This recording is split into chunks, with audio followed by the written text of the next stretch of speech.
ఆయన నిన్ను గమనిస్తూ ఉన్నారు ప్రియులారా.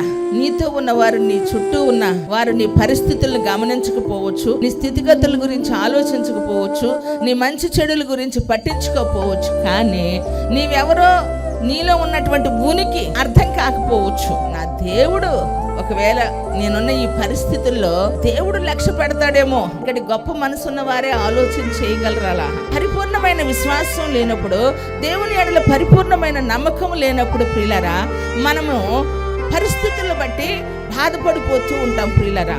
కానీ నా దేవుడు నీతో చెప్తూ ఉన్న మాట ఏమిటంటే, నీ చుట్టూ ఉన్న వారికి నువ్వు అర్థం కాకపోయినా, నిన్ను గమనించి నీలో ఉన్నటువంటి శక్తిని కన్నవారు, కట్టుకున్నవారు గుర్తుపట్టకపోయినా, నీలో ఉన్న గొప్పతనాన్ని, నీలో ఉన్న మంచితనాన్ని నా దేవుడు నీలో గమనించి ఒక ఉన్నతమైనటువంటి స్థితిలోనికి ఆయన నిన్ను లేవనెత్తబోతా ఉన్నాడు. నమ్మితే చప్పట్లు కొట్టు.